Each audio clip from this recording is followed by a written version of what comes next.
नमस्कार, स्वागत है आपका। इंडिया टीवी देख रहे हैं आप। आपके साथ मैं हूं प्राची पाराशर, सीधा कोलकाता से आपके साथ जुड़ी हुई हूं। लगातार आपको एक एक अपडेट्स दे रही हूं। आप देख रहे हैं दमदार 10। और आइए सबसे पहले आपको बताती हूं कि दमदार 10 में आज क्या क्या खास रहने वाला है या आज किन खबरों पर हमारी नजर रहने वाली है।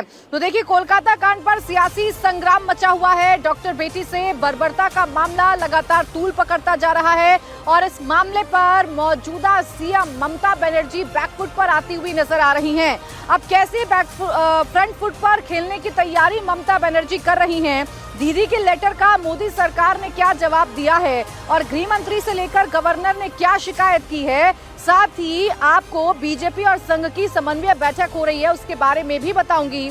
समझाऊंगी कि इस बैठक में क्या होगा, किसे क्या नसीहत मिलेगी और इस बैठक में कौन कौन शामिल होने वाला है।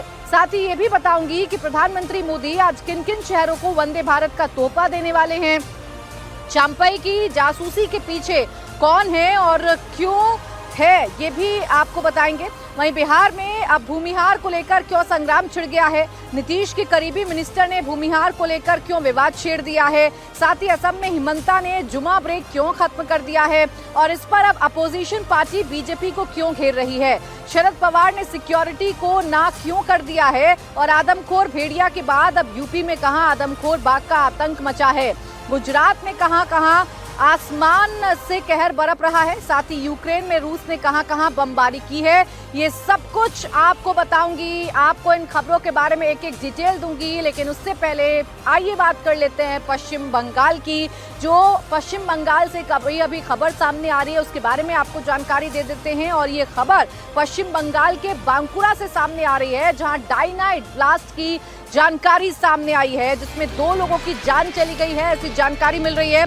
ये ब्लास्ट बांकुरा के साल्टोरा में हुआ है और ये बताया जा रहा है कि जब अवैध खनन के लिए बाइक पर डायनामाइट को लेकर जाया जा रहा था, उसी दौरान ये ब्लास्ट हुआ है, जिसमें बाइक सवार 2 लोगों की जान चली गई है। इसका वीडियो बीजेपी नेता शुभेंदु अधिकारी ने भी शेयर किया है, जिसमें उन्होंने लिखा है कि जयदेव मंडल उर्फ बबूल एक अन्य लोगों के साथ डायनामाइट लेकर जा रहा था और उसमें ब्लास्ट हो गया। तो डायनामाइट का ब्लास्ट जो है बांकुरा में वो सामने आया, जिसमें 2 लोगों की जान चली गई है और इसका जो वीडियो है वो बाकायदा शुभेंदु अधिकारी की तरफ से जारी किया गया है, पोस्ट किया गया है। आपको बता दें कि अवैध खनन का ये पूरा मामला है और अवैध खनन करने के लिए डायनामाइट का इस्तेमाल बांकुरा में किया जाता है। एक बाइक सवार ये डायनामाइट लेकर जा रहा था, इसी दौरान डायनामाइट में ब्लास्ट हो जाता है और बाइक सवार 2 लोगों की मौके पर जान चली जाती है। शुभेंदु अधिकारी ने इस वीडियो को पोस्ट किया है और इसमें लिखा है कि ब्लास्ट कैसे हुआ, डायनामाइट लेकर जा रहे एक शख्स के द्वारा। तो बांकुरा में ये ब्लास्ट की खबर सामने आई है। आपको जानकारी दे दें कि बांकुरा जिले के झांका साल्टोरा में जयदेव मंडल उर्फ बबूल और एक अन्य व्यक्ति अपनी मोटरसाइकिल पर डायनामाइट लेकर जा रहे थे। डायनामाइट को अवैध खनन कार्यों के लिए ले जाया जा रहा था। दुर्भाग्य से डायनामाइट में विस्फोट हो गया और 2 की जान चली गई। आगे शुभेंदु ने लिखा है कि स्थानीय पुलिस पूरी घटना को छिपाने के लिए चुपचाप उनका अंतिम संस्कार कर रही है। उन्होंने बंगाल के डीजीपी और बांकुरा के एसपी को टैग करते हुए लिखा कि इस अनैतिक और अवैध कार्य को ना होने दें, सुनिश्चित करें कि शवों का पोस्टमार्टम किए बिना अंतिम संस्कार ना किया जाए। साथ ही उन्होंने टीएमसी के सांसद अरूप चक्रवर्ती का नाम भी लिखा और टीएमसी पार्टी के अरूप चक्रवर्ती के सांसद चुने जाने के बाद साल्टोरा क्षेत्र में अवैध खनन गतिविधियां फिर से शुरू हो गई हैं। ये मेंशन शुभेंदु अधिकारी की तरफ से किया गया है। आपको जानकारी दे दें कि अवैध खनन कार्यों को अंजाम देने की व्यवस्था ममता पुलिस की मिलीभगत से की गई थी, ये भी लिखा गया है। उन्होंने आगे एनआईए के डीजी को टैग करते हुए लिखा कि इस मामले में एनआईए को संज्ञान लेना चाहिए। तो ये तो बात रही देखिए बांकुरा की। बांकुरा में डायनामाइट ब्लास्ट होता है और इस ब्लास्ट पर कैसे संग्राम छिड़ जाता है, शुभेंदु अधिकारी कैसे सरकार को घेर देते हैं, वो तो आपने देखा। अब बात कोलकाता की उस खबर की करेंगे जिसमें पूरे देश में सियासी संग्राम छिड़ा हुआ है, जिसमें ममता बनर्जी की सरकार बैकफुट पर नजर आ रही है। बात कोलकाता कांड की कर रही हूं। आरजीकर मेडिकल कॉलेज और अस्पताल में डॉक्टर बिटिया के साथ हुए रेप और मर्डर की कर रही हूं।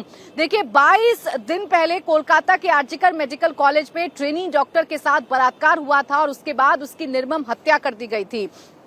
डॉक्टर बेटी को इंसाफ दिलाने के लिए कोलकाता में रोजाना प्रोटेस्ट होते हैं। कभी सियासी पार्टियां प्रोटेस्ट करती हैं, तो कभी आम जनता सड़कों पर निकलती है, तो कभी आमने सामने विपक्षी और सत्ता दल के जो लोग हैं वो देखने को मिलते हैं, और डॉक्टर्स तो लगातार प्रोटेस्ट कर ही रहे हैं।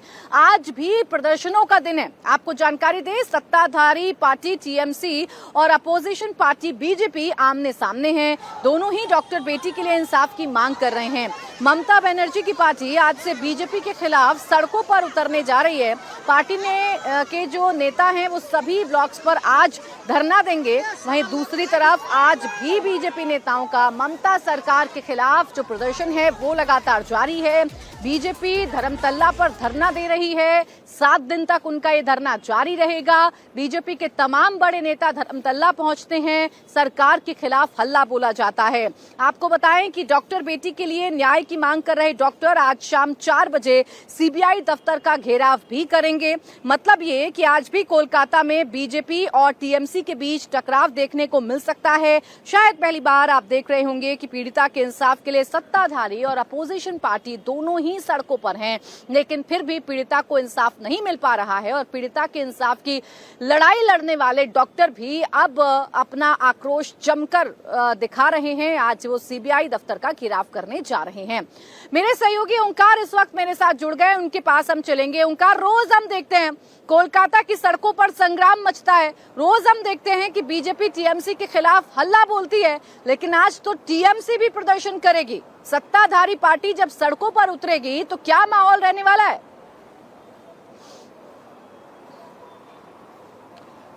देखिए प्राची, 28 अगस्त ममता बनर्जी ने सीधे तौर पे कहा था कि तृणमूल कांग्रेस भी इस मामले को लेकर रास्ते पे उतरेगी।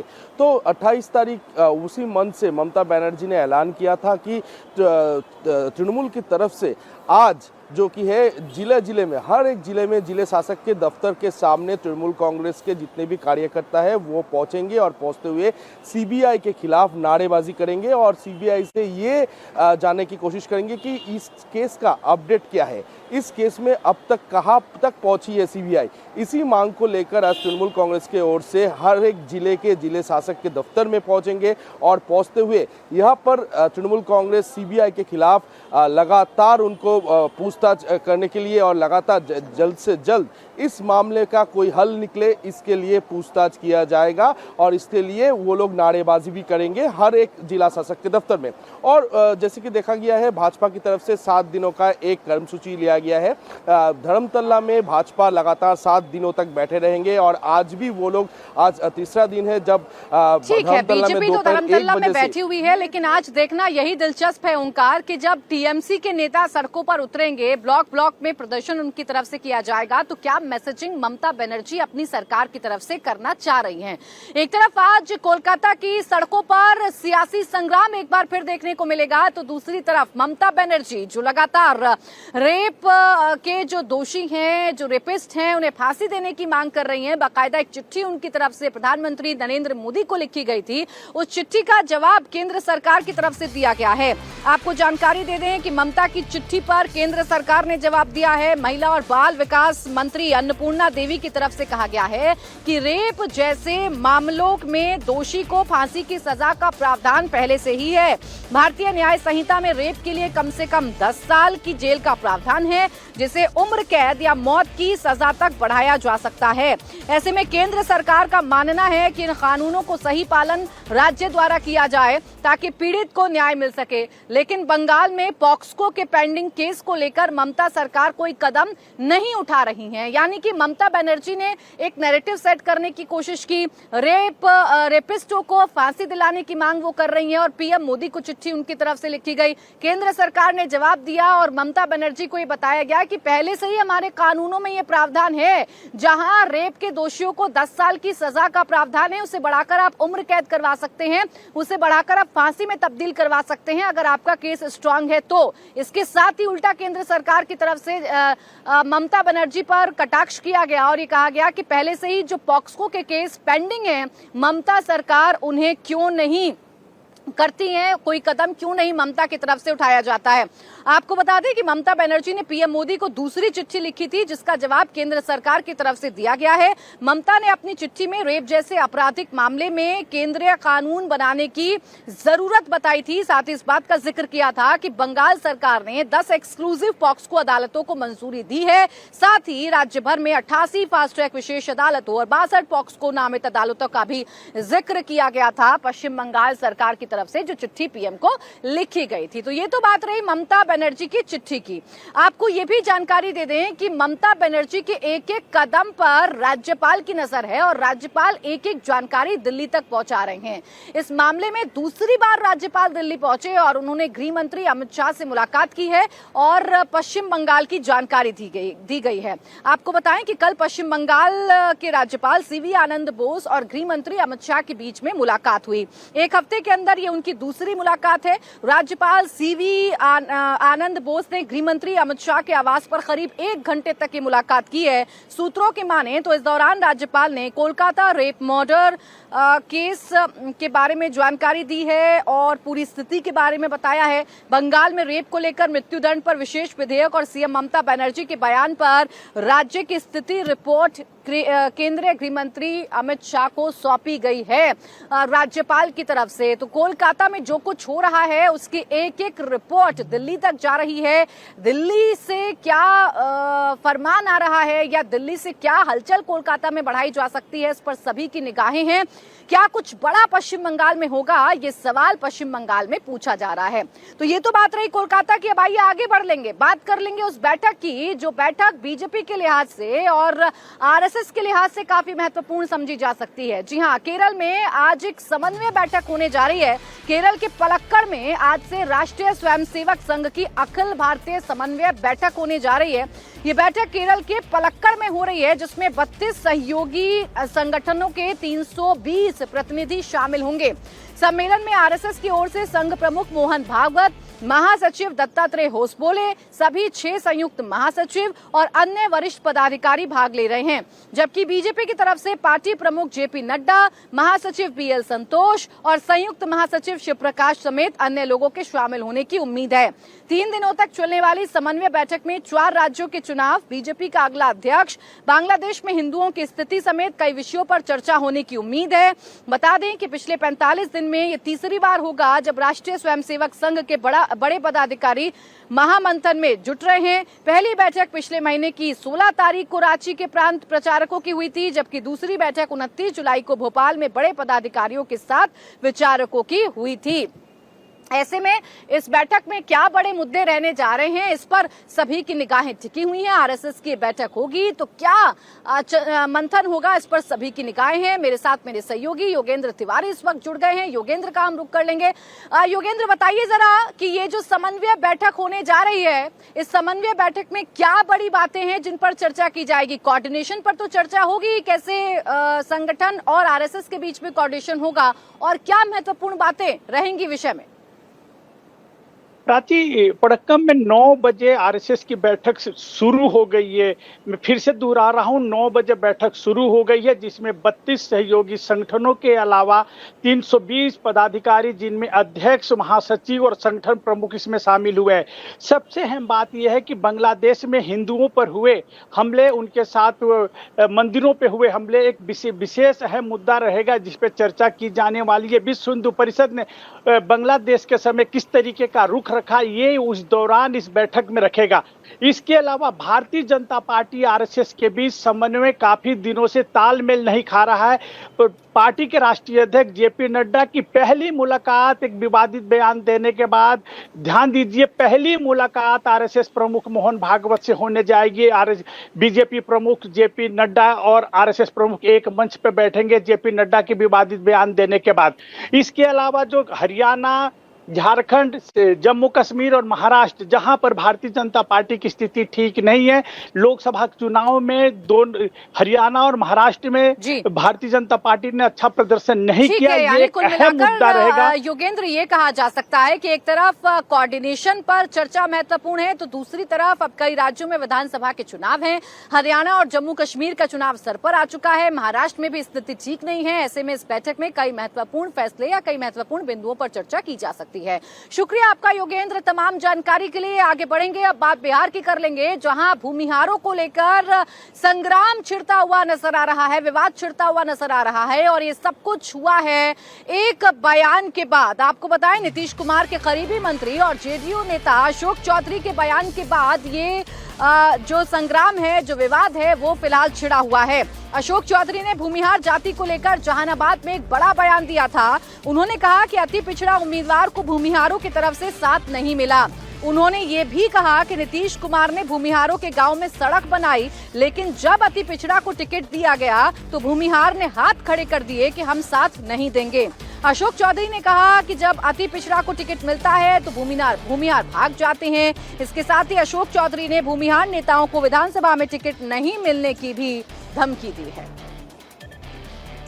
नीतीश कुमार ने क्या इस जहानाबाद में किया कि जहां भूमिहार का गांव होगा वहां सड़क नहीं बनेगा, लेकिन आप जब अति पिछड़ा को बनाते हैं तो भूमिहार लोग भाग जाते हैं कि हम वोट नहीं देंगे। कहा नहीं दीजिएगा भाई, काम तो आपके यहाँ भी हुआ है। आपका उम्मीदवार 4 बार आपका उम्मीदवार भूमिहार का जीतेगा, खराब होगा तो उसके लिए कहिएगा बढ़िया है। और मेरा उम्मीदवार 3 दिन 4 दिन आपके दरवाजे नहीं गया तो आप कहिए कि नहीं मेरा उम्मीदवार अच्छा नहीं है। ये कैसे बात चलेगा? मोदी राजनीति थोड़ी होती है। राजनीति करना है, असूल के साथ राजनीति करिए।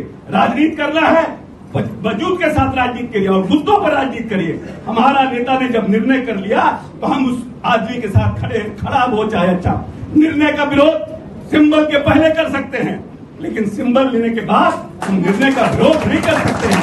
इसका मतलब कि आप नेता के अनुशासन से चलते नहीं हैं। आज नेता हमको मंत्री बनाएगा, कल हमको नेता मंत्री से हटा देगा तो हम नीतीश कुमार के खिलाफ गाली देने लगेंगे, तब तो मेरा क्या वैल्यू रह जाएगा। तो जो सिर्फ पाने की राजनीति में नीतीश जी के साथ रहते हैं, वैसे लोगों से भी होशियार आने की जरूरत है। जीवन भर हम आपके साथ हैं, लेकिन आपको कुछ नहीं मिला तो नीतीश जी को हम गाली देने लगे। ऐसे नेता की अब आवश्यकता नहीं है। अब देखिए, अशोक चौधरी के इस बयान के बाद कैसे विवाद छिड़ गया है, कैसे संग्राम छिड़ गया है, ये आपको बताऊं। उससे पहले ये समझ लीजिए कि जातियों का ताना बाना दरअसल है क्या। देखिए, अशोक चौधरी खुद एक दलित नेता हैं, नीतीश कुमार के काफी करीबी भी हैं। उनकी बेटी शांभवी चौधरी चिराग पासवान की पार्टी की सांसद हैं। शांभवी चौधरी ने शादी भूमिहार जाति में की है, इसलिए अशोक चौधरी ने अपनी बात में भूमिहारों का भी जिक्र किया है। बिहार में अगर भूमिहारों की अगर आप जनसंख्या की बात करेंगे या हिस्सेदारी की बात करेंगे तो करीब 2.86% है, लेकिन पॉलिटिक्स में भूमिहारों का काफी दबदबा है। यही वजह है कि अशोक चौधरी के इस बयान के बाद इस पर सियासत शुरू हो चुकी है।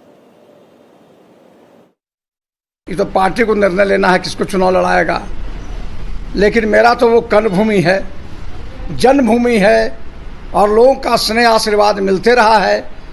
और हम तो राय शुमारी करके जाएंगे चुनाव में, लोगों के राय से जाएंगे चुनाव में और राहुल चुनाव लड़ेंगे, ये तय है।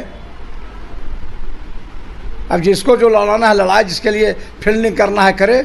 भूमिहार समाज हमारा सभी दिन, सारे जब से इसकी रचना है जमीन पर तब से सभी जातियों को जोड़कर चला है। और विशेषकर जो दलित हैं, महादलित हैं, अति पिछड़े हैं, सभी गांव में हैं, समूह के साथ बढ़िया संबंध बनाकर, बढ़िया सौहार्दपूर्ण वातावरण बनाकर, प्रेम और भाईचारा के साथ हम लोग रहे हैं और आगे भी रहेंगे। हम जात पात करने वाले राजनीतिज्ञ नहीं हैं।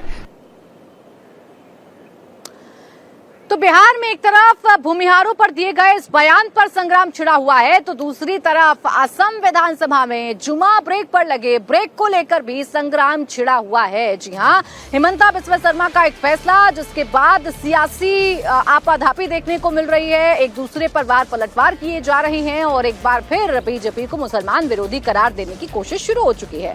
दरअसल असम विधानसभा में जुमा ब्रेक को खत्म कर दिया गया है, जिस पर सियासत तेज है। बिहार के पूर्व डिप्टी सीएम और आरजेडी नेता तेजस्वी यादव ने इसे मुसलमानों को परेशान करने की बीजेपी की नई तरकीब बता दिया है। आपको बताएं कि दरअसल असम विधानसभा में नियम चल रहा था कि हर शुक्रवार को दोपहर 12 बजे से लेकर दोपहर 2 बजे तक नमाज के लिए ब्रेक मिलता था।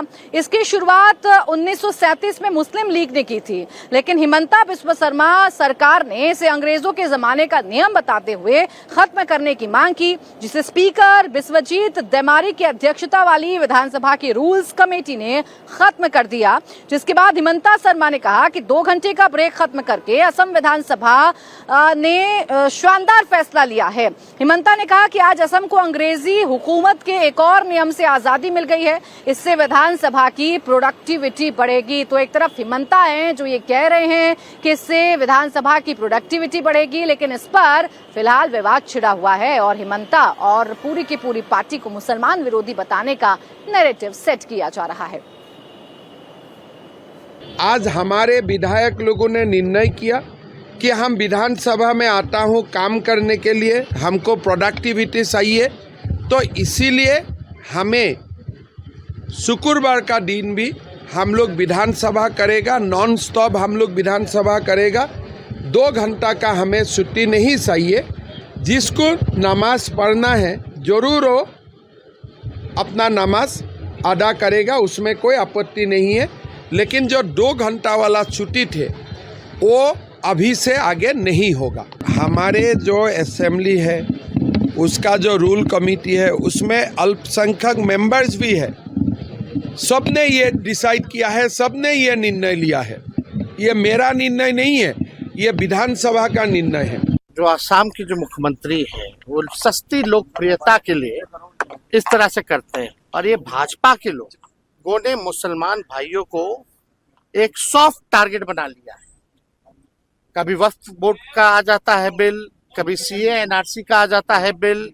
किसी ना किसी प्रकार से ये माइनॉरिटी के लोगों को, अल्पसंख्यक को ये भाजपा के लोग तंग करना चाहते हैं, समाज में नफरत घृणा पैदा कराना चाहते हैं। लेकिन ये भाजपा के लोग, आपको पता है, ये विधानसभा में को भाजपा का एमएलए या मंत्री बंदर की तरह कूद रहा था। अब बोल रहा था कि वोटिंग का अधिकार छीन लेंगे मुसलमानों का। हम एक बार खड़ा हुए, ठंडा दिए उसको, उसके बाद से खड़ा हुआ है क्या कोई? तो भाजपा के लोग इसी तरीके का काम करते रहते हैं, और आश्चर्य की बात है मुख्यमंत्री क्यों चुप है इस मामले में। कोई माई का लाल नहीं है हम लोगों के रहते हुए मुसलमान भाइयों का अधिकार छीन सके। तो एक तरफ आरजेडी ने इसका विरोध किया है, तो इस फैसले के बाद अब असम में भी संग्राम छिड़ता हुआ नजर आ रहा है। आपको बताएं, बदरुद्दीन अजमल की पार्टी AIUDF ने भी इसका विरोध किया है और ये कहा गया है कि असम के मुख्यमंत्री हिमंता बिस्वा शर्मा मुसलमानों को परेशान करने के लिए किसी भी हद तक जा सकते हैं। ये ठीक रवैया नहीं है। इस नियम को खत्म करके आखिर हिमंता बिस्वा शर्मा क्या हासिल करना चाहते हैं, आपको सुनवाते हैं क्या कुछ वार किया गया है हिमंता बिस्वा शर्मा पर। हमारे आसाम के सीएम साहब के इशारे में सब चल रहा है। आसाम के मुख्यमंत्री आजकल क्या कर रहे हैं, मुसलमान की लड़कियां क्या पहनेगी उस पर उनकी नजर है। मुसलमान शादी ब्याह कैसे करेंगे, निकाह कैसे होगा मुसलमान का, उस पर उनकी नजर है। मुसलमान के घर में क्या खाना पकेगा वो भी वो तय करने लगे। अब मुसलमान नमाज कब पढ़ने जाएंगे नहीं जाएंगे ये भी वो तय करना चाहते हैं, लेकिन नहीं कर पाएंगे। हम नमाज भी पढ़ेंगे, विधानसभा में भी आएंगे, हम लड़ेंगे। हम आसामी लोगों के लिए, आसाम के लिए, देश के लिए, मुल्क के लिए हम लड़ेंगे विधानसभा में।